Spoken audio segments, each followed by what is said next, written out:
Bismillah. Bismillah ar-Rahman ar-Rahim. Assalamu alaikum wa rahmatullah. And a very good afternoon.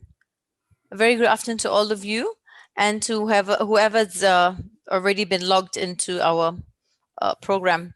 Welcome to our International Islamic University Malaysia webinar this afternoon, which will be focusing on futures literacy and higher education in Malaysia. I'm sure some of us may not understand what futures literacy is all about. Maybe half of us or even more. So I'm delighted that we have 3 experts joining us this afternoon. But before I introduce them, let me say that this is a live event and we will have an opportunity for questions from our audiences, but they would need to be written in the chat section. So feel free to write your questions at the bottom or comment.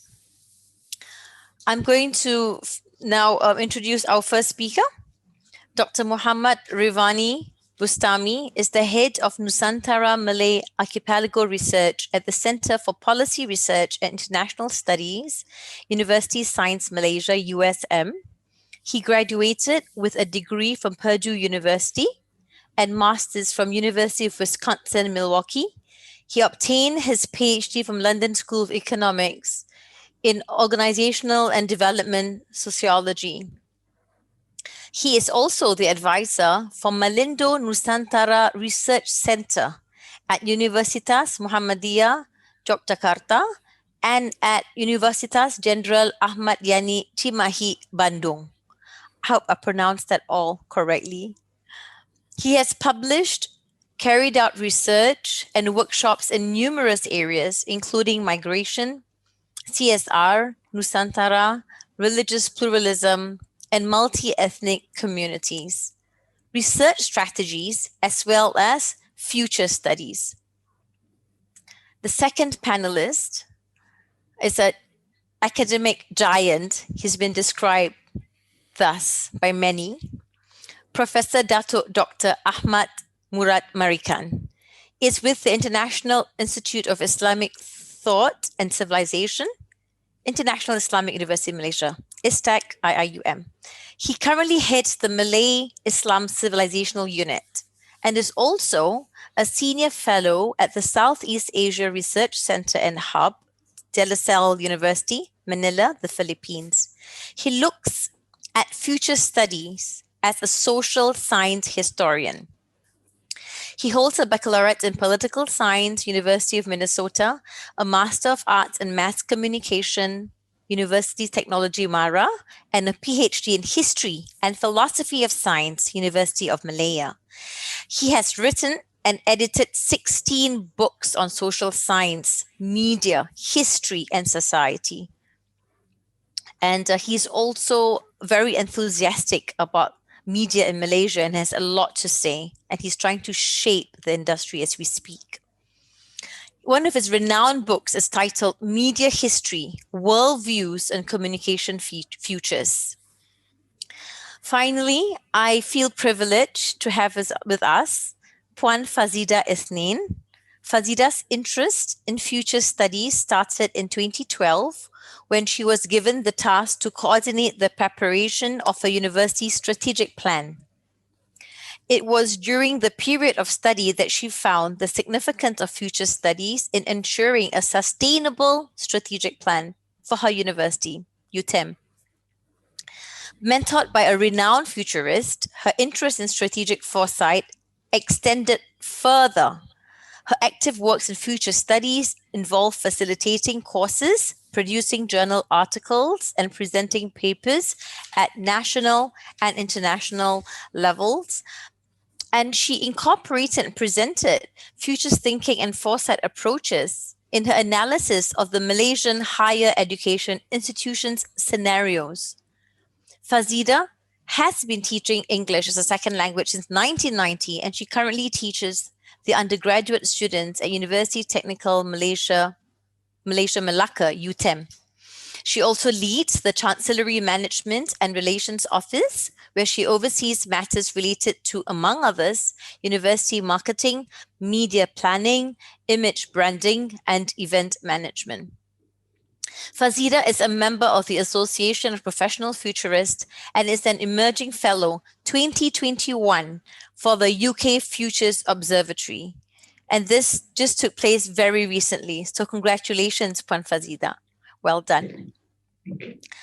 Anyway, I'm going to ask a big question to all the three esteemed panelists.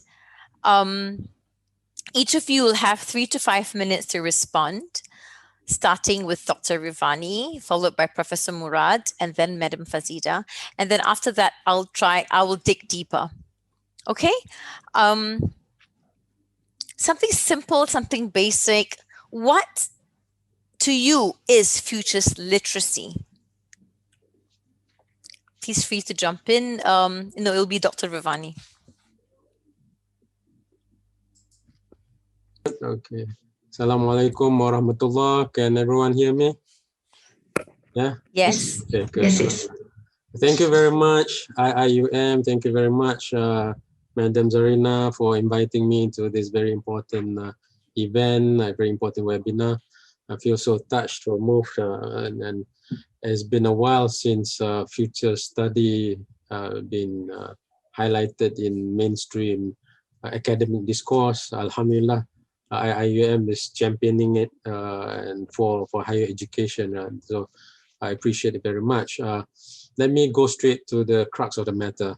My take on future studies and futures literacy is that you can look at it from two perspectives. Yeah, one is the more modern Cold War, World War I, World War II perspective, which is very much the modern perspective. The other one is much more classical, right? And let me start with something that's more classical. If I may share my screen a bit. I don't do a lot of this, but let me share something here. I would say the pioneer of future studies is Ibn Khaldun. Right? This is I thought it'd be a good quote to start, and that is, he says, "The past resembles the future more than one drop of water resembles another. The past resembles the future more than one drop of water resembles another." Let me share you with another quote of his. Ibn Khaldun also said, "He who finds a new path is a pathfinder. Even the trail has to be found again by others. And he who walks far ahead of his contemporaries is a leader, even though centuries pass before he is recognized as such." So what happened with Ibn Khaldun is that he's known for his work in history, but he's also a social philosopher who actually pioneered many of the new social sciences, including sociology. What he did with vis-a-vis future studies is that he reorientates the thinking of social scientists, of scholars, to understand that history or events in life and in the world, politics, world economics, world society has pattern, has transformational flow, right? So, and this transformational flow is indeed a form of future studies. If you can understand how things change, you can understand how the past and the present will be connected to the future. So future studies is actually a systematic and multidisciplinary study of the future. It becomes powerful when it combines a multidisciplinary perspective of understanding, of imagining the future. Not just from economic point of view, not just political point of view, not just from technological point of view, not just from business sociological point of view, but the multidisciplinary nature of it. So it follows a kind of a episteme or methodology that is based on multidisciplinary or interdisciplinary or transdisciplinary nature. So that is future studies. But the weakness of future studies is that it depends on the inputs. If the inputs are problematic, then the trajectories are problematic as well. If the inputs are strong and systematic and creative, then the future analysis will become powerful, will become creative, will become much more comprehensive as well. And that is the transformative power of futures literacy and futures studies. I should stop there first. Thank you very much. Thank you, Dr. Rivani. Professor Murad, what to you is future studies? Thank you, Zarina. Essentially, future studies is an ensemble of instruments put together to create or foresee the future. In other words, these instruments would be like assumptions, theories, concepts, methodologies, philosophies. They render, they take from the past and render visions and preferences, alternatives for what may happen 20 or 30 or 40 years down the line. But essentially, in the modern period, of course, we can go back to Plato, we can go back to the classical philosophers, we can go back to Ibn Khaldun, but in the modern period, future studies, you want to know and understand futures literacy, then we have to know the location and the time, the moment in which future studies emerge. Future studies is one of the areas that emerged after World War II. In fact, after World War II, there are a number of areas, including cybernetics, mass communication, and future studies. And it was first used by Rand Corporation in 1953 to look into the future of humanity. It was used by the U.S. Air Force branch of social science. And from there, the concern, the premise is to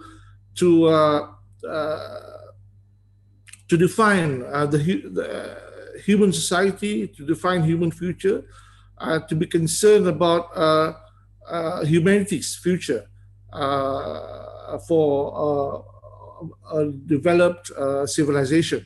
And this was the concern of the U.S. In the aftermath of World War II and during the Cold War period. And during the Cold War period, their concern was the communist threat. It was used to engage with different ideologies, with different movements and different ideas of nation states, different ideas of society, because at that time we find that many new states were formed. It was a period of decolonization, and the Americans were concerned of how they want to contain, first of all, the communist threat, the Soviet Union, and second, on how to contain new nation states.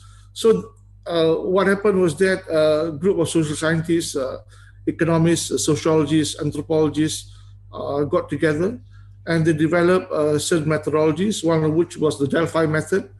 And this went on until the 50s and 60s, 70s, and 80s, especially was the high point of future studies. There were movements, there were societies created, organizations created, journals like Futures, periodicals, Journal of Future Studies. These were created to bring together futurists, mainly Americans and Europeans, to delve into the future of humanity. And it's a field, it's an academic team, and it's also a policy team. And it may not necessarily be called future studies, but it is a branch of, or is a team of the social sciences. And it was used heavily, quantitatively as well as qualitatively. And one of the things that they engaged was science fiction writers, because science fiction writers have a way of looking at a scenario. And these are the scenarios that will merge together, especially in the 60s and 70s.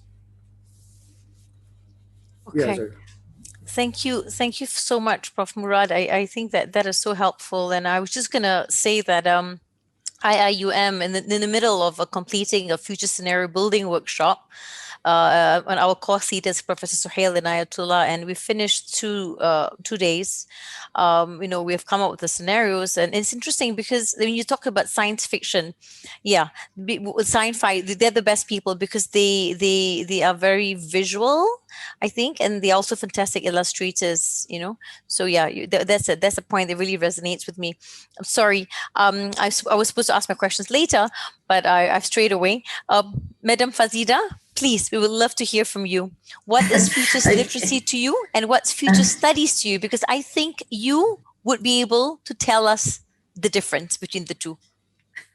Thank you, Zarina. Alhamdulillah. So, I couldn't agree more with Prof. Dato Murad and Dr. Rivani, tracing down the history of futures literacy and future studies. And in fact, it's true that futures literacy and future studies dated back as far back as mentioned by Prof. Murad just now, as far back as the 1500s. All right. And during those times, future studies and futures literacy, they were embodied in divination, in prophecy, in soothsaying, in poetry, art, and philosophy. All right. Much more that as we moved before or during the World War period of after World War I, future studies and futures literacy became the vehicle or the mechanism for military tactical strategy. All right. Over the centuries and surviving 2 world wars and rising with even magnified emphasis in the 1900s onwards, where we see the start of journals written or dedicated specifically for future studies. For example, the first journal was in fact started in 1960 by the French. The journal was called Futurables. That was, according to research data, that was the first ever futures journal introduced to the world. 1960. We weren't even born yet, Zarina, and futures were already there. So people were already thinking about the futures then. All right. And so futures literacy to me is, in fact, no, let me just add to this now. So from 1900s onwards, futures works amplified. And today, UNESCO pioneers in the futures literacy laboratories, or the FLL, which is well known all over the world, and which have impacted, in fact, many nations and, of course, people globally. So futures literacy is, in fact, in a simpler term, it means capability, the skill that allows people to better understand the role that future plays in what they see and what they do. Now, if you are future literate, you can use the future. And here, using the future, you can do it as mentioned by experts. You can use the future via 2 ways or in 2 avenues. Now, first, all of us as humans, now we can in fact use the future via our imagination. That was what they did in the 1500s and the 1600s. So it came by imagination, all right? And the good thing about humans is that all of us can imagine. We have this power of imagination. So that is our tool to create our future. From imagination, we move to creation. And in fact, for futures literacy, if you are futures literate, you can create. Now, how do you create? That you use the tools and the approaches in future studies. So future studies basically is a systematic study, all right, that assists futures literacy into something that's more tangible, that's more quantifiable. So future studies is a systematic study of possible, probable, and preferable futures. So these will include your worldviews, the systemic, all right, and of course your metaphor or myth that underlie each of your each of your created future. Now, over the years, especially after the 1900s, future studies have been used basically by risk mitigators, all right, to reduce risk, to avoid negative futures, because now that you can imagine and create your future and mitigate early, you can in fact prepare for the worst case scenarios. You can prepare for what's next to come. And because of that, you can soar and you can succeed better. And we can even have create our desired futures to something that is positive and avoid the negatives. This is what future studies will take us to. I think that should suffice, Zarina. That's more than enough, and it really explains a lot. Thank you for that, Puan Fazida. I would like to ask some pointed questions, if I may, to Dr. Rivani, because based on my reading and my understanding, and I need to gently draw everyone to the topic of the day. We're looking at futures literacy and Malaysian higher education, and it was the historical background is important and it's critical. So we know that it's gone, it goes way back. And Professor Murad was saying the Americans brought it in the 50s. And then Fazida mentioned like during the 1500s even. And I love the fact that Dr. Rivani began with a slide on Ibn Khaldun. It was very profound. But I would like to ask Dr. Rivani, based on my understanding, USM is the first university in Malaysia to have had an encounter with future studies in 2005. And they delved in this area of inquiry very bravely, championed by the Vice Chancellor at that time, Tan Sri Zulkifli Abdul Razak, who happens to be the current rector of IUM presently. So it was explicit in the article that he championed it, despite the fact that it was not even a program at the university yet. Could you please explain to me what type of impact it had on USM, please? Okay, let me see. All right. I can share my experience from two perspectives here. One as a lecturer at that time was 10 years ago, more than 10 years ago now. As a lecturer, experiencing the process of change, process of transformation in USM. The other one is as a lecturer who teaches future studies. Yeah? As a lecturer, as a member of the USM academic community, one of the transformative powers of the futures approach that was introduced by into USM, of course, championed by Professor Zul himself and a team of people, is that it creates, number one, a mobilizing force that orientate the community towards a shared vision. So it engages the community. It brings together the different desires, aspirations, criticisms, different narratives, different emerging issues, different causal layered analysis, different push and pull factors, different weights and all that. All the deans come together. So there's this process of engagement, the process of internalization of values, and eventually it creates a momentum towards a shared understanding, towards a shared vision. Now, I'm not saying that this is 100% process that is effective. Of course, there are people in different parts of the community, of the university community, that was not on board, I guess. Yeah, and that's true for any situation. Otherwise, we will have a totalitarian kind of regime, right? Which we do not want to have as well, right? And this is a university. University are full of Dionysians and people who have the exaggerated sense of self-importance, right? Everyone thinks they're smart. But amazingly, with this process, a critical mass of people get together and was behind this whole engagement. And what's important is this process brought in an important agenda as well. And that was the sustainability-led university agenda, right?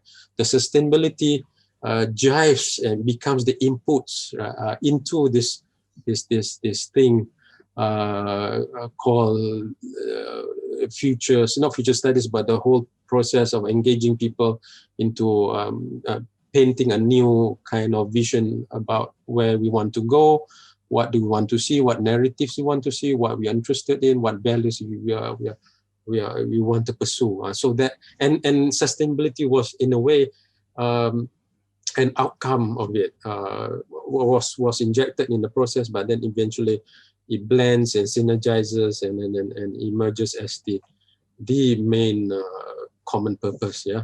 But it was the futures paradigm or futures episteme that led us to that. That is my take as a lecturer from as a young lecturer, and I managed to participate in some parts of the processes as well. So that is one. And the second one, if you're asking me about the impact, I can share with you the impact at the student level as well. So when we first offered the course on future studies, it is coupled together. The course is called Globalization, Cyber Culture, and Future Studies. In our survey, whenever we introduce a new course, we have to do a market survey and all that. It was the first course offered at undergraduate level in Malaysia on future studies. Now, if I may share another slide. I think I have another slide here. It's just something here. Let me say there, if I may. It's three ways that it impacted the students. Yeah. Yeah, there it is. Share screen. This is when you were teaching This the is when I was course teaching. Yeah, Globalization, Cyber Culture, and Future Studies, right? That was right, the name. Right. Yes. Can you see the slide now? Yes. Yeah. Yes, Okay. we can see it. All right. Thank you. So now I'm no longer teaching there. There was when I was teaching social sciences. I was an anthropology, sociology lecturer there as well. And it impacted the students at three different levels: informational, attitudinal, and behavioral. At the informational level, it expands the student's perspective from very much a silo kind of understanding of the world, of society, of problems, and they expanded the horizon of analysis and imagination. So they integrate different perspectives, and they need to understand this economic part of it, the technological part of it, the ecological part of it, the political part of it. So expanded their analysis and also the imagination, right? So things that are out of the normal expectation, the wildcard scenario, any unexpected but possible scenario are being incorporated into their understanding of the future, of the possible future scenarios. So that is the informational level. So they expanded the way they look at the world, the way they can imagine about the world. Number two was preparedness, right? Attitude at the attitudinal level, because they understand that they do not control the future. There are only certain aspects of the future that they control, and there are scenarios in the future that might be beyond their own control, the economic control, or their government control, and just like COVID, right? For instance, right? It says low probability, high impact, which is called the wildcard scenario, which is we're experiencing right now. So they are ready for, well, there is that possibility that it can happen. There's a possibility that I can fail. So I need to be ready attitudinally, right? To be much more resilient as a student. Encountering different challenges, right?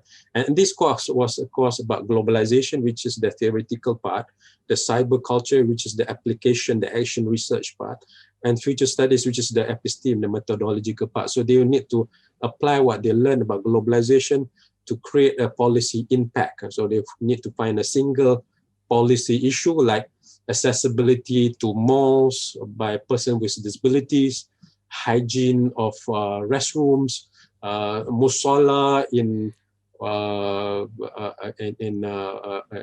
gas stations, petrol stations, single issue and things like that. So they are ready to face different scenarios. So attitudinal resilience and preparedness. And the third one, so informational, attitudinal, the third part, the behavioral. Behavioral, they shift from behavioral rigidity to agility and focus. So there's this emphasis to be focused, almost being obsessed to see a particular outcome. Now that's not necessarily a good thing if it's too rigid. sometimes the outcome is not influenced by us, but influenced by other conditions. But with futures literacy, right, they expanded the behavioral portfolios of action. So this is just like what Bruce Lee said, be like water, you know, you can flow, and when the tides change, you change. When we need to flow with the stones, we still flow the stone.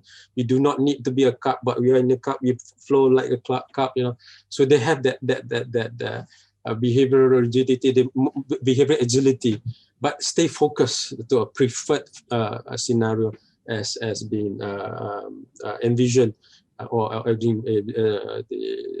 has been taught in future studies, right? We have possible scenarios, and then probable scenarios, and then we have within the possible scenarios, we have what we have as the preferred scenario, right? So in essence, there are a lot of other things, of course, but then I think these are the three different levels of change or transformation that you can see students experiencing when they have this future literacy. That's wonderful. Thank you. I think you're the only. I mean, at the moment, you're highlighting the impact of future studies on students because you've had that course, and you had that program, and you taught it. And I think that's a beautiful way of putting it, Dr. Rivani. Be like water, be fluid and agile like water, keeping in mind while your eyes is targeted on the preferred scenarios, and be aware of the future scenarios.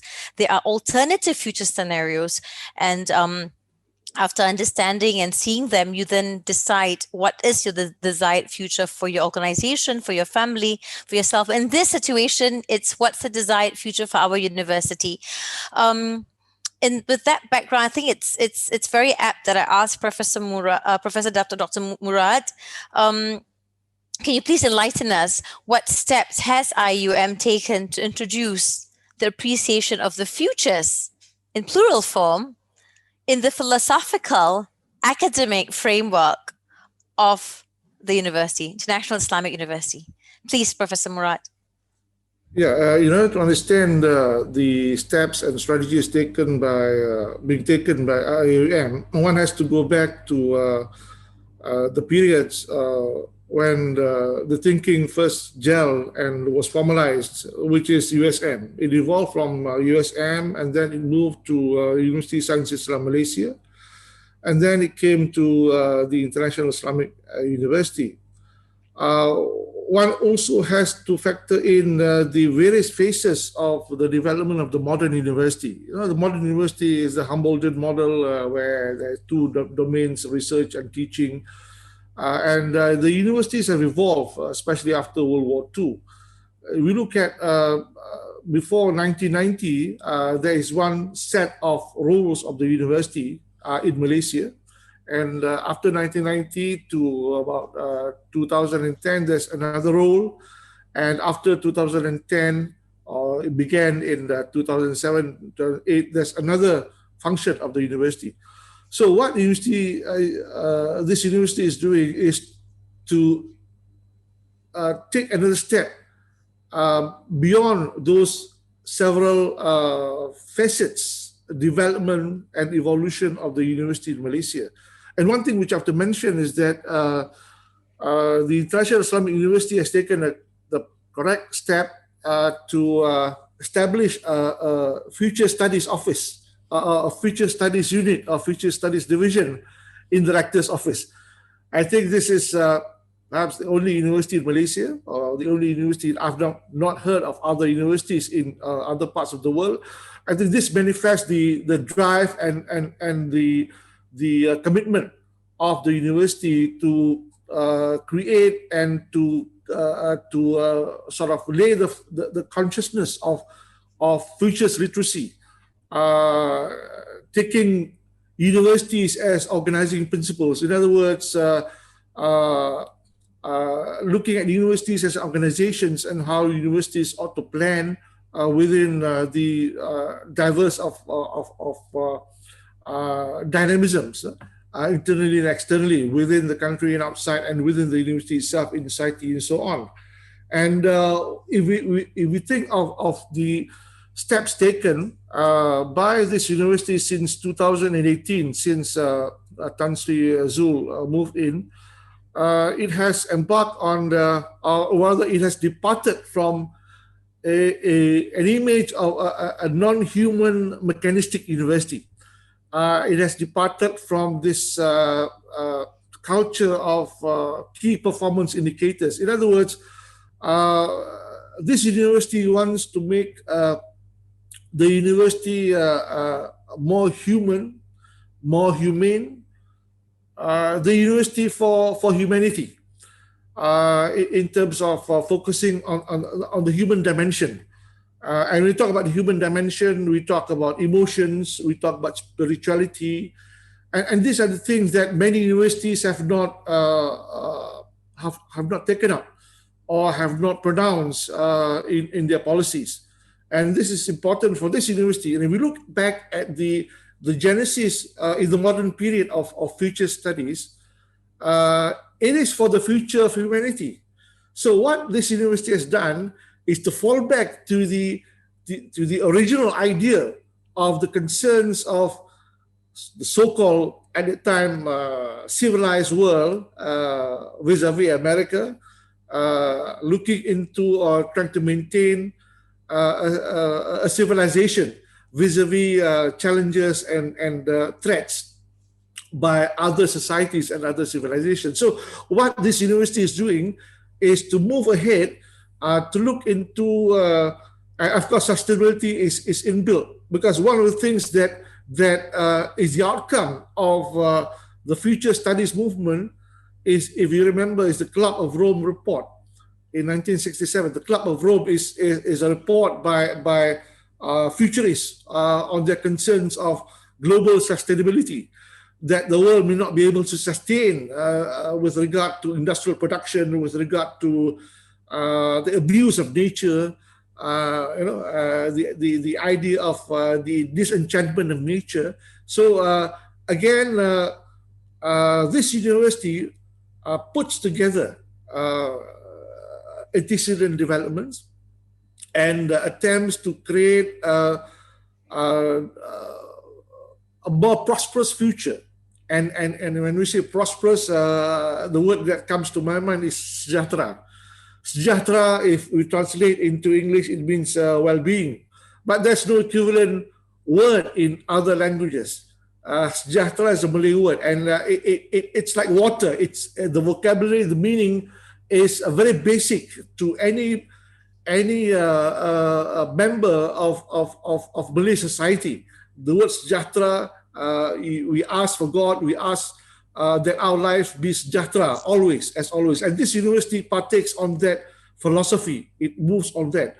And so in that sense, apart from the areas that are being taught, or the disciplines that are being taught in the university, and also the benchmark of the university as an Islamic university, this university is also cognizant of the concern and the rising consciousness on indigeneity and on the decolonization, because colonialism has passed, imperialism has passed. I mean, we talk about colonialism in the European sense. Of course, there is colonialism now with regard to the Palestinians, where they are colonized by Israel. But when we talk about the European colonialism on other parts of the world, it's passé. Imperialism is passed. So now non-European societies are looking at themselves, are looking at searching for their identity, decolonizing their being with regard to achieving self-consciousness.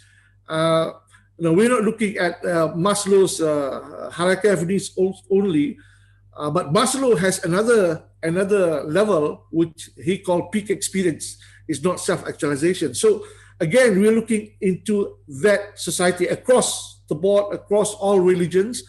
When a society reaches a certain level beyond that, then that society would be taken to be a society that have a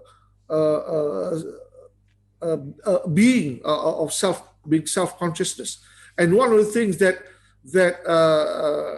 some units of this university is doing is to look into indigenous knowledge, is to look into systems of knowledge production that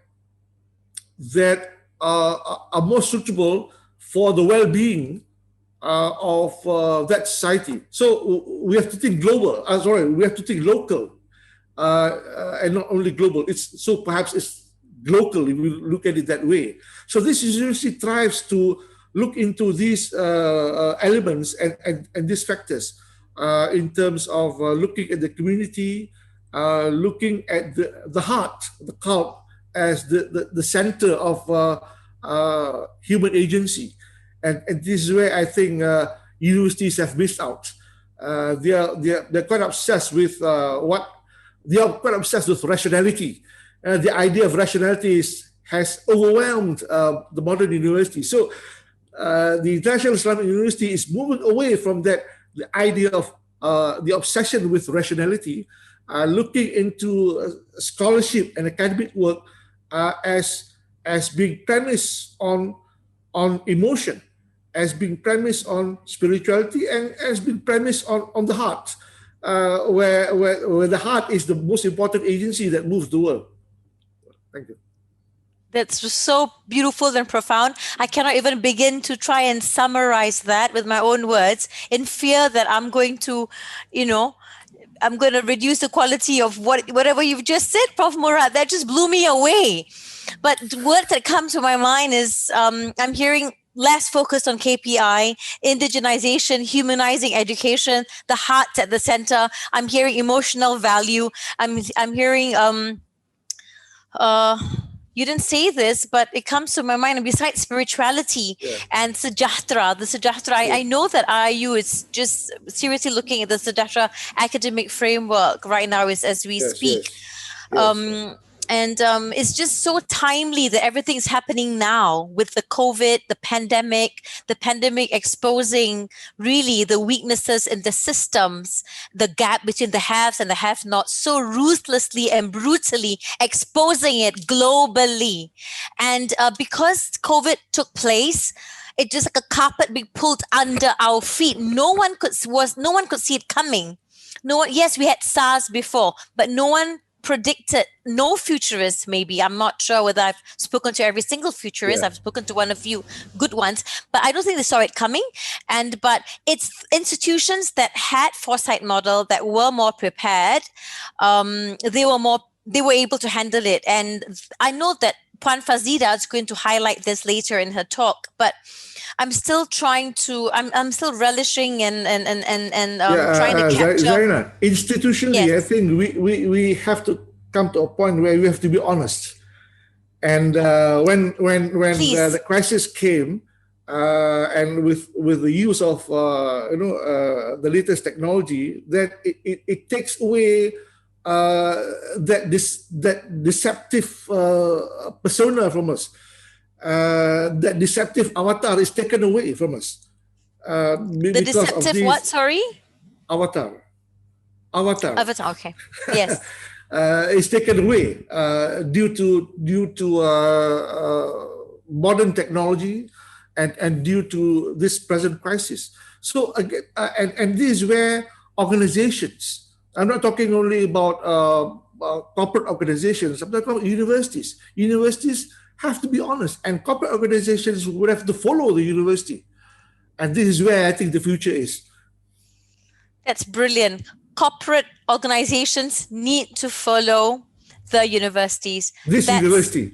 Yes. Not any university, but this university. This particular International Islamic University. Yes. Okay, yes. That's a vision. That's a huge vision there. And I think there are certain members of the Future Scenario Building Workshop attending this online webinar right now, and they're going to be scrambling to try and put that down in their framework. Well, I'm going to beat them to it because I'll do it right after this.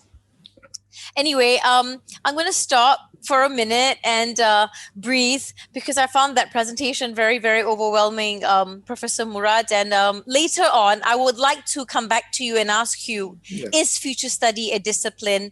And I would also like to ask you, how do you develop future studies in the universities in Malaysia? And just a quick comment for Dr. Rivani. Dr. Rivani, you were so passionate when you were teaching that particular class, globalization, cyber culture, and future studies, to your students. You impacted the students. And I'm really sad to know that that course doesn't currently exist in USM for whatever reason. So maybe later we can try and find out whether we could bring that to life again. And I know that myself, I will register for the course and online, even though I'm stuck in KL and you're in Penang. Okay, right now, can I please invite dear Puan Fazida to explain to us, ask to unmute. I'm trying to unmute you, Fazida. Can you please share UTEM's experience with Futures, and how was Futures transformative for your university? All right, thank you, Zarina. So before I move into UTEM's experience with Futures Literacy and Futures Planning, I'd like to reiterate Prof. Datuk Murad's points just now. So, the mentioning of bringing self-consciousness of the future and changes and moving towards your preferred future, the efforts strategized thereof for it. And of course, I think the crux of the effort here is strengthening capacities, right? Strengthening capacities and of course your resources. So how do we do it? Now, getting to that, Zarina, actually Surah Al-Ra'd, if I can quote, verse 11, quoted specifically, verily, Allah will not change the condition of a people as long as they do not change their state themselves. So which means we are in control of our future and the future that we desire. Now, this is very important. Now, understanding this, even it has been mentioned in the Quran that we have to do something. There is an effort involved in there. So which means at our capacity, if we have the resources and if we have the avenues, we should be planning towards a future that we desire. So for UTEM, Futures Literacy was introduced to us by design. Now in 2012, we were at the start of drafting our succeeding strategic plan, 2012 to 2020. All right, and the Vice Chancellor then was Professor Dr. Ahmad Yusuf Hassan, and who in fact had a very immersive futures thinking discourse when he was serving USM then with Professor Sohail Inayatullah. So he had asked us to engage Professor Sohail to come to UTEM and guide us on futures planning, so much so that it can be embedded, or it can provide us a sturdy platform, a framework for UTEM's strategic plan. So what happened was we invited Professor Sohail, and it was indeed an ingenious decision, because prior to that, the word, future studies, the term future studies, foresight, or even futures literacy was something that's not familiar to most of us. And in fact, for universities, as we mentioned earlier just now with Dr. Rivani, I think USM started first. That was when we were introduced by Dato' Ahmad Yusuf, Professor Sohail. And after that, what happened was, of course, engaging, that was the first time that UTEM engaged with a futurist, Professor Sohail. And of course, he guided us. He guided us over a 3-day workshop.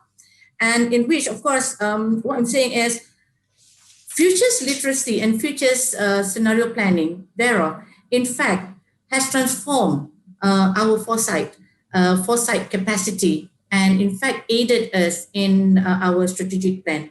Because over the 3 days, yes, if I can share, Professor Sohail, not only that he guided us to the grind, but he nurtured literacy. I think literacy, futures literacy is key and is very substantial to understanding this whole future studies for the Malaysian higher education. And with futures literacy, we could align our futures to our desired vision. Now, UTEM, as the first technical university in Malaysia, now we've got this vision of, to be one of the world's leading innovative and creative technical universities. Now, here, how do we carry this? Now, our inner story will have to be manifested within all our stakeholders. Now, how do we do this? So from the 6 pillars framework provided by Professor Sohail, we question or we discern our history. Now, the history of the university, how did we come about? What was the philosophy behind the establishment of a technical university in Malaysia? Now, and we question ourselves, how or what will our future be like? 5 years, 8 years, because when we drafted the strategic plan, it was for 2012 to 2020. All right, so it was supposed to be for an 8-year period. So we asked ourselves, what kind of future would we want UTEM to have 8 years from now? All right, and so we discussed what were our assumptions then, what were our alternatives then, and upon doing all this, the rigorous discussions and works, we somehow came up with our alternative futures. We plotted, we articulated, and in fact, with all these foundational questions, who we are, the philosophy, and where do we want to go, how do we do it, what are our resources, and all. In fact, all these questions broaden our perspectives. Instead of thinking towards one single future, we have multiple futures parlayed. And that is a very strong engine for us. In fact, in 2012, when we presented or when we articulated our 4 distinct scenarios, that soon became the bedrock of our strategic plan.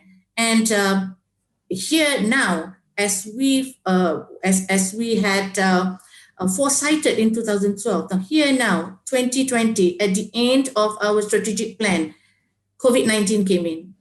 And what we actually did in 2012, through the 6 pillars framework with deep insights, we actually saw 2020 in 2012. And our strategic plan and our multiple, or rather the 4 futures, alternative futures, all of them actually are happening now, right?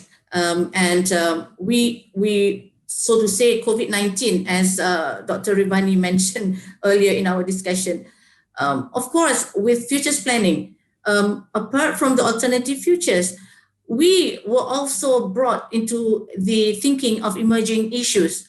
Of course, emerging issues, you have, the normal ones, okay, climate change, global warming, social, political, and economic uncertainties, diseases, yes. But did we know COVID-19? No, we didn't. So like what Dr. Rivani mentioned, it's another wildcard scenario. But again, are we ready? Were we ready in March? Yes, we were. All thanks to futures studies and the futures literacy. We have been fortunate. UTEM has been fortunate. That is all I can say. Wonderful. Thank you, Puan Fazida. I mean, I think UTEM is a case in point that demonstrates how future studies actually helped them cope with the current pandemic. And she's put it so well, I don't need to say anything. Can I now go back to, I mean, I'm just going to throw questions in the air and anyone can answer. Dr. Rivani or Professor Murad or Puan Fazida, feel free to jump in. I wanted to ask you a question, and we're being honest about everything we're discussing today.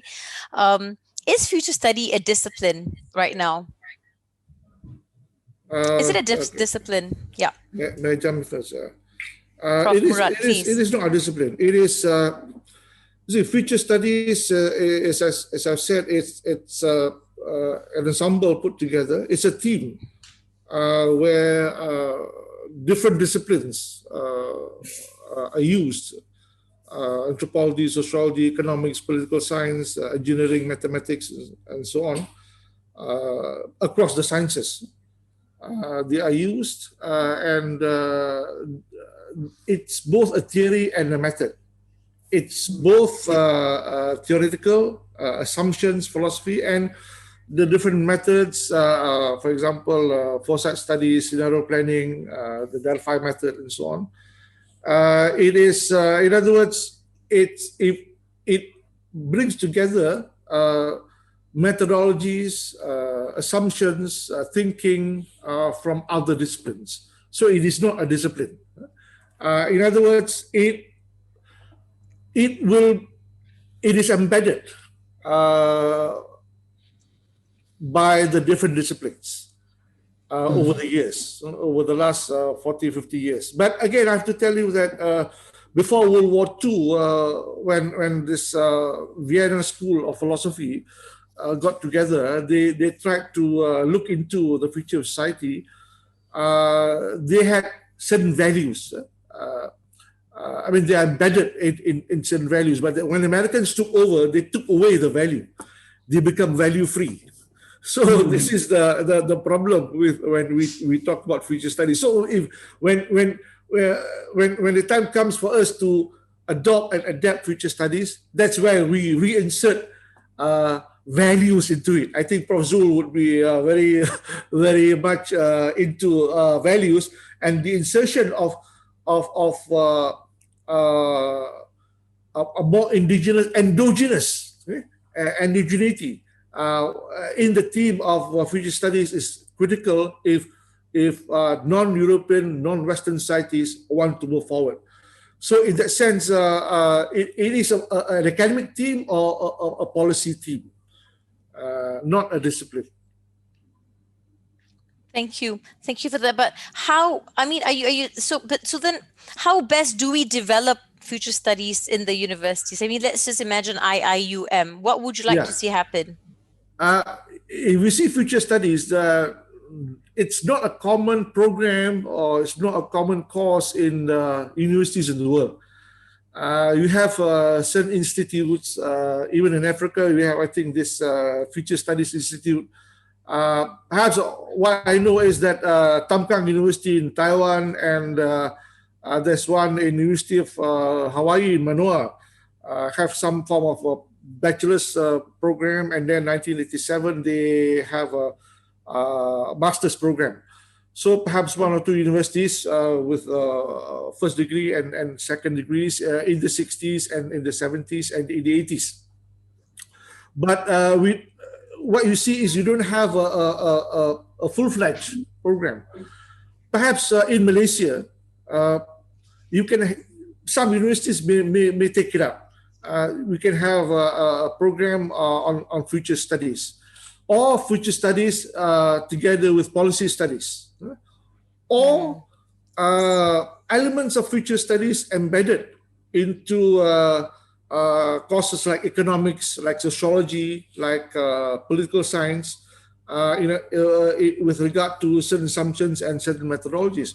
But I have to mention this also, that in the 70s, future studies or elements of future studies were embedded in the curriculum and the syllabus of certain courses in ITM, especially in sociology and in communication. Why I'm saying this is because in the 70s, you've heard of Alvin Toffler. All of us have heard of Alvin Toffler. Alvin Toffler is one of the futurists among hundreds of futurists that emerged in the 50s and 60s and 70s. And the books of Alvin Toffler, Future Shock, I think the first book, and Third Wave, and quite a number of books, were used as texts in the sociology and communication courses. They were not termed as future studies, but they used as texts where students would be able to examine and would be able to evaluate the evolution of society from one point to another. Basically, we're talking about modern society. And they're making some projections at that time, maybe a 20, 30-year projection, which is happening now. So what happened was then the students were not told that this was developed as from future studies, but this was the output. The book by Alvin Toffler, the various books were outputs from future studies. So also Marshall McLuhan. And we study Marshall McLuhan. Those who are in the media and communication will know Marshall McLuhan as a media guru. At that time, in the 60s, 70s, Marshall McLuhan was termed as a prophet. And he is a prophet in terms of he prophesies many things. And his work was also an output of the future studies movement. And what did he prophesy? He prophesied that two things. This proverbial thing, the medium is the message, and the media is the extension of man. And what we have now in terms of the laptop that we're using, the handphone we're using is our extension, the prosthetic function of the media and the prosthetic function of information. So these are outputs and outcomes of the future studies movement. And so how we can embed, how create consciousness on futures literacy is to embed these literature, the literature on the science fiction, the literature on the sustainability, the literature that talks about the future of society. In fact, these are embedded across the past and the future. Many years back, I met a Maori chief while sending me to the airport. He said, our past, our future is the past. I was trying to read him, and I got it. In order for us to envisage the past, we need to go back to the future, not for nostalgic purposes, but what Sohail may have called backcasting. This is backcasting hundreds, or it can be a long term, not in terms of decades, but in terms of centuries, whatever. So the past is the future. And when we're talking about embedding futures thinking in university, we have to again factor in history. Not only organization history, I think Dr. Fazilah, you know that, organization history and organization memory, but society's history and the nation's memory and history. So that having established the nation's memory and history, then we move forward, and from there we can plan many scenarios that we want. So I think this is how futures thinking and futures literacy can be embedded, apart from having a full-fledged course in universities. Universities may be skeptical. I think perhaps universities, the International Islamic University may be the first university in Malaysia or in Southeast Asia or in Asia to have a degree in future studies. That's what I foresee. Yeah. Yes. Wow, that's again so much too. That's really overwhelming. And so you suggested that future studies can be, it could be, you could study it together, say with economics or with policy studies even. Yes, I remember not as a vacuum, not in a vacuum. Exactly. When I remember when I was pursuing my MBA, we studied scenario planning, scenarios. I mean, the corporations are always looking at. They always want to stay one step ahead of the curve. What's going to happen to the industry? Let's look at geopolitics. Let's look at what's happening in ASEAN. Let's look at talent management. Let's look at aging population. What's going to happen to Toyota or Honda in 2030, right? And they spend a lot of money just studying different types of scenarios, looking at how their product's going to fare. But honestly, I don't remember future studies being mentioned at all. And sometimes, Dr. Rivani, people tend to think that future studies is just like the normal scenario planning you learn in an MBA course. That there's very little difference. It's about strategic plan. It's about, a 10-year plan. We do it all the time, in the operation departments. And do you agree with that view, Dr. Rivani? And I remembered earlier when we were chatting, you mentioned linking futures literacy to action research. Action research, something which really resonates with me because I've always worked in a think tank. I've worked very closely with Tan Sri Nordin and other policy people. And I always found that, I liked research that could recommend action that could lead to implementation. I mean, for me, it never made sense to come up with recommendations that could not be implemented. I think there should be implementation signs. A lot of times, a very good plan fails because it cannot be implemented. So, how do you link? I mean, firstly, how do you explain to people who think that there is no difference between future studies and good scenario planning? It's the same thing, really. That's one. And two, how do you link it to action research and policy making? Wow, there's a lot there. There were a lot of things are going in my head right now. I'm sorry. After listening to Madam Mahida, Pramura, and you also, Madam Zarina, and there's a lot. And I kind of, there's something that connects immediately to what I've done. Prepared something again. I like to share my some 2 slides. If I may, let me see. Yeah, okay. There. Just now about the past. Yeah, a quote from William Faulkner: "The past is never dead. It's not even the past. Right? The past is never dead. It's not even the past. In a way, we are not living, in the present without having the past embedded in the present, and the past." That's what from Murad's perspective, historical, sociological perspective, right? Which is very much Ibn Khaldun's perspective, right? You can understand history, you can understand society with the understanding that it's a continuum, there's a process, there's an evolution, there's a pattern to this whole thing called life, right?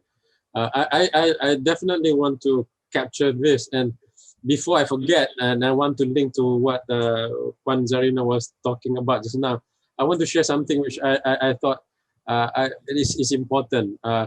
And because the Pramurad was saying something, and I spent a lot of time with Pramurad also in CEMPRIS before, Center for Policy Research and International Studies. So what Puan Zarina was talking about policy there, and that is definitely the heart and soul of what we do at the center here. And one of things that Pramurad, well, many things that Pramurad brought into the center, but this is something I want to capture, right? And that is this. In initiating policy and changes in applying future studies and future literacy, I think it is very important to decolonize and to indigenize our future. So I'm right now heading this Nusantara Malay Archipelago research, and I'm actually in a way an outcome of what Prof. Zul has brought into USM, the Sejahtera paradigm, right? So if you look at Nusantara as a paradigm, the policy of Nusantara is a policy and a paradigm of Sejahtera. And if you look at a city that come close to the Nusantara Malay Archipelago kind of city, right? It'll be one of those lah yang very few left. It's like Yogyakarta. Yogyakarta, the land is owned by the Sultan. The only Sultan left that is recognized and is given power in Indonesia. The land is owned by the Sultan, the Sultan, right? And the Sultan is also Gubernur, which is equivalent to Chief Minister or Ketua Menteri or Menteri Besar in Malaysia, right? Or Governor in United States, right? The land is owned by him, and even UGM, right? Universitas Gajah Mada, is owned by the king, but you can own it. You can share. He owns it, but he shares it with the rakyat, and the community around the Kraton, around the Istana, around the palace, a community that serves the public, and with their service, they're entitled to stay around the village, around the housing surrounding the palace, and they create a kind of a culture village. You learn about all kinds of Nusantara culture over there, and you see the Yogyakarta city, called Malioboro, for instance. Yeah, you see the gelandangan, the homeless, together with students, with lecturers sitting on the floor, lesehan, right, on the floor, drinking coffee, playing guitar, having intellectual discourse, not the malls that we can see in Jakarta or in or Kuala Lumpur in Singapore, right? That is the life. And this is the city that has the largest number of universities, more than 200 university and higher education institutions in one particular city, right? So, and this is a Nusantara kind of a paradigm. Now, bringing back to our conversation of future literacy, right? And bring the issue of values. Definitely Promora is right in the sense that when the Americans took over, not all Americans, of course, took over the discourse or hijacked the discourse of future studies.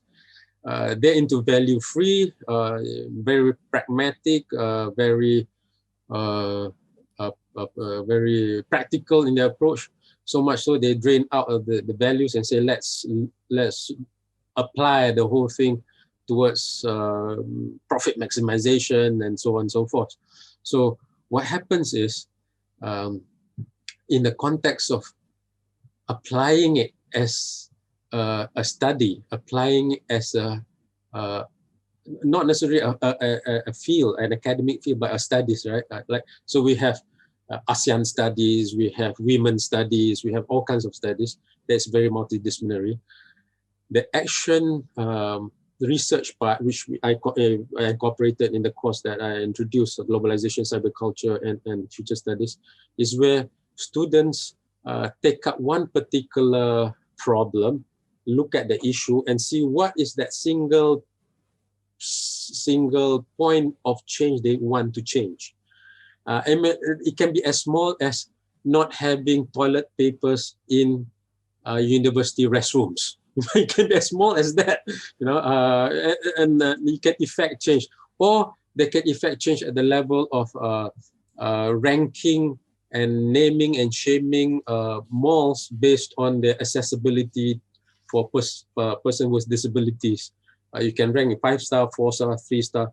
So we take the perspective of future studies, looking at the possible scenarios, looking at the possible type of action and the outcome of action, right? And apply it in the action research and see what kinds of outcomes you can get. And the outcomes can be measured again by the structural, informational, behavioral, attitudinal, even at the policy level. So with the action research fueled with or guided with futures literacy, the students can not just hope for the best outcome, but anticipate different outcomes and how to respond to different outcomes.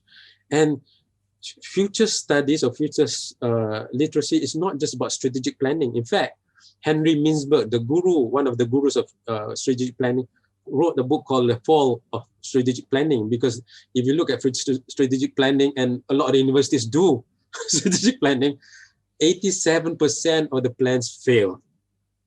Why? Because they do not take into account that they could not control all the factors, elements outside there. And there are a lot of conditions outside there that can create different scenarios. So what we should do is to be prepared with different scenarios to enhance that we have capacity building in different scenarios, and then work with different scenarios.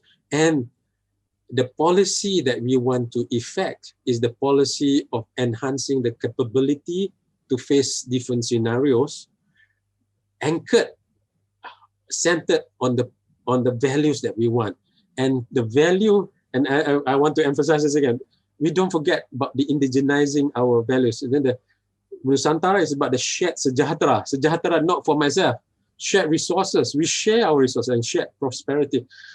No, the Westphalian concept of state is where we have all these wars in South China Sea and all these border wars, because we have this Western concept of state where they define borders, is that sovereignty is based on borders. Nusantara is not based on borders. Nusantara is Mandala system, where we share our waters, we share our prosperity. So the policy change that we want to see cannot be just methodology based, but must be anchored to values. And the values must be in line with Nusantara human values, and of course faith-based values. We reveal knowledge, and it's not completely scientific knowledge, but it's supported by science, but anchored. And Aristotle said, what is it? Logos ought and should and is the slave of pathos. Logic is and should be the slave of emotions. And the deepest emotion is the Kolbe, right? The leadership of Kolbe. That's the heart emotion. So the essence is that is the idea of applying future literacy, future studies in a kind of action research that can affect policy changes. And policy changes is not just the laws, right? You can draw the whole continuum of policy change up to attitudinal, informational change as well. So it is useful in that sense. And it is not a field, it is a study that must be anchored, be contributed by different disciplines, of course. I'll stop there first. Thank you. Okay. Thank you. Thank you for that, Dr. Rivani. I actually got a message. It was texted to me by one of the participants, Dr. Nur Hayati. She's asking, and anyone can answer this question. She's asking, how radical should the futures be? How radical should the futures be? And in the futures, would everything change? Are there anything, is there anything that is constant?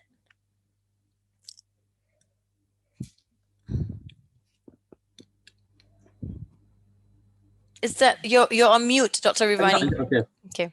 I think the slide that I shared just now was about how the past is never dead. It's not even past. That's in the book Requiem for a Nun, William Faulkner. And that that's a very good question, man. Extremely important question. And Hegel, the guru to some extent of Marx, talks about this, that democracy, if we believe in democracy, right, will serve us better when there's a constant. And Hegel is actually an advocate of the monarchy.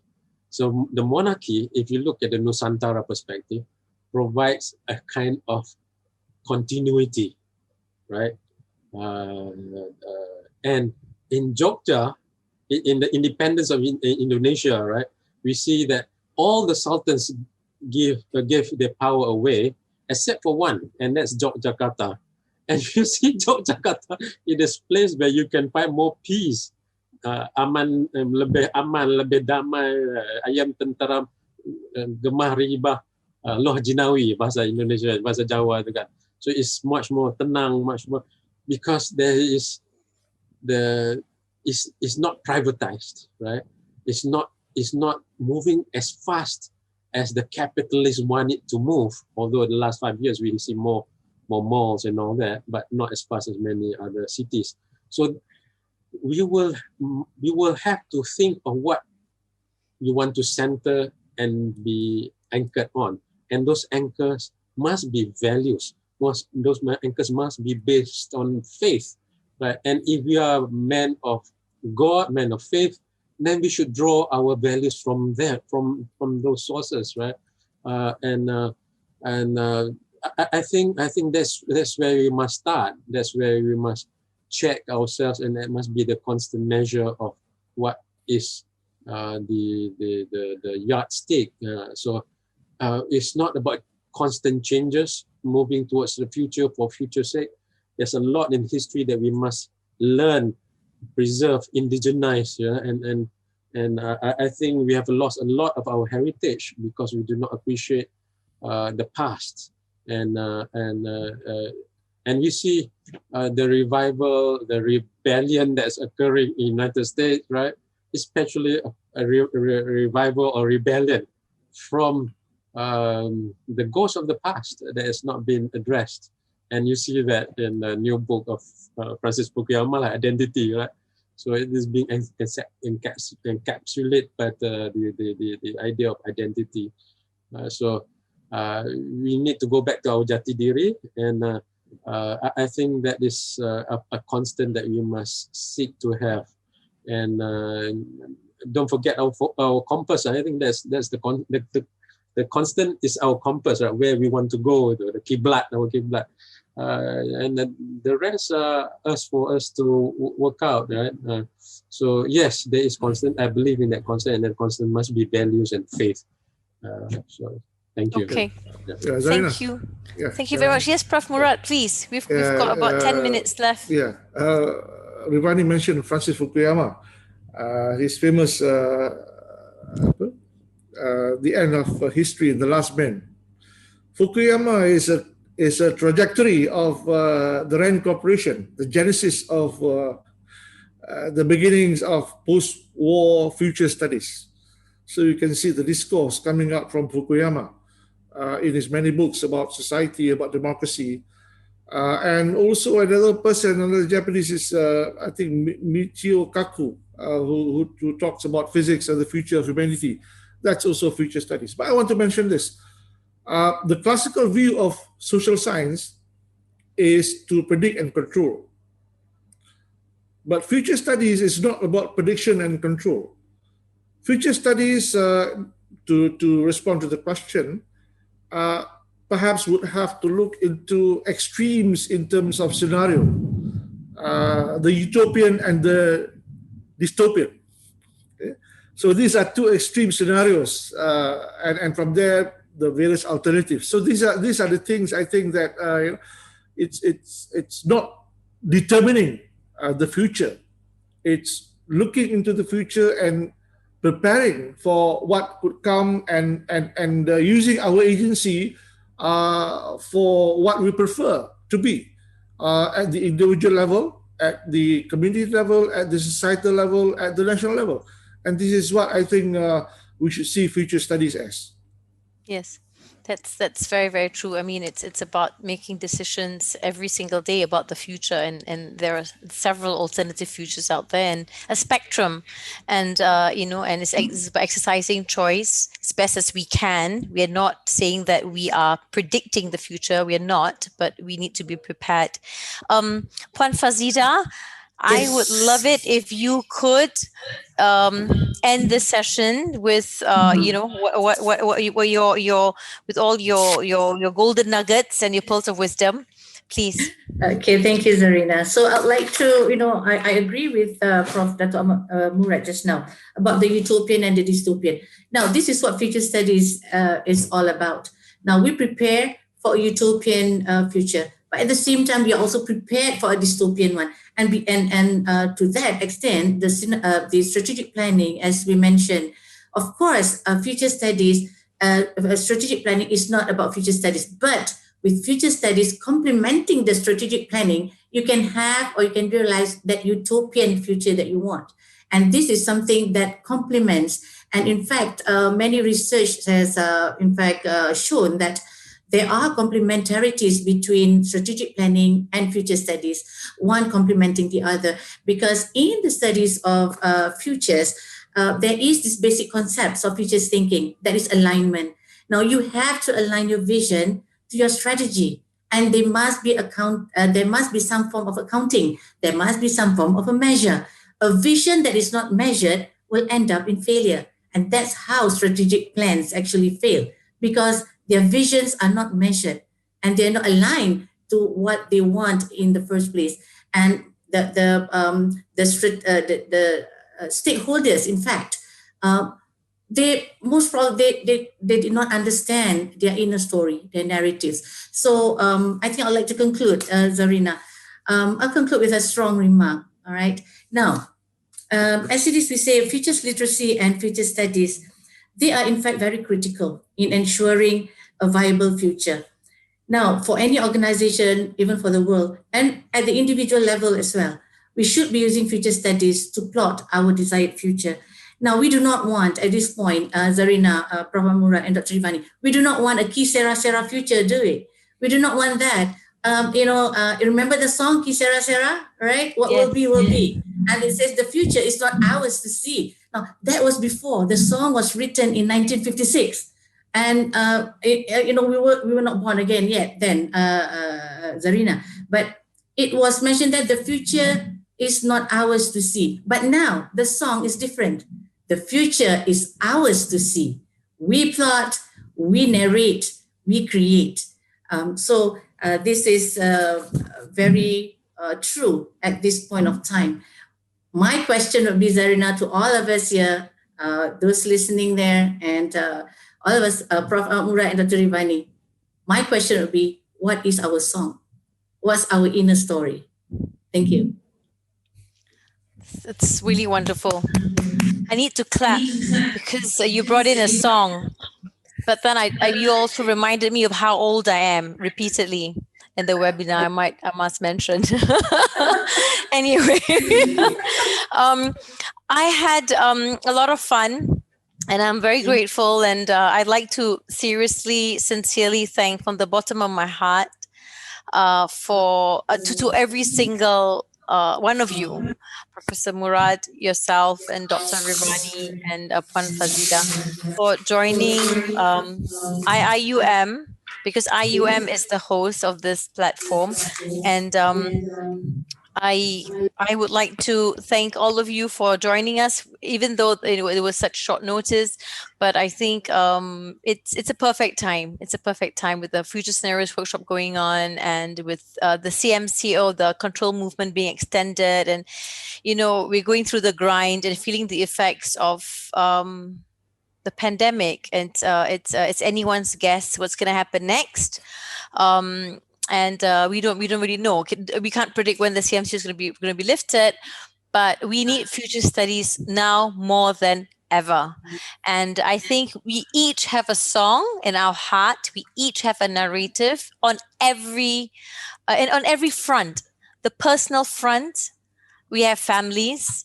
How do we plan for the children, or for the husband, or for the loved ones, and in our organization, and our society, and in our community? So like it or not, we are all minute futurists. Maybe some of us needs our framework a bit refined and altered somewhat, but we're actually thinking of the future every single day, several times a day. Wouldn't you all agree? Yes. Yes, thank you. Anyway, one last comment by Professor Murad, because I'm being a bit cheeky. He represents International Islamic University. I think to resonate what was just said by yourself and Fazida, we put the instruments together and ensemble, and we render the music. That's what we should do. Okay, very good. Anyone want to sing a song for me? No? Okay, I'm kidding. All right, thank you. Thank you for the listeners. About 25 people have joined us. We had two solid questions from Dr. Nur Hayati. Thanks to her. And have a great afternoon. We will see you again, hopefully, in another program. Take care, and Assalamu alaikum wa rahmatullahi ta'ala wa barakatuh. Bye, everyone.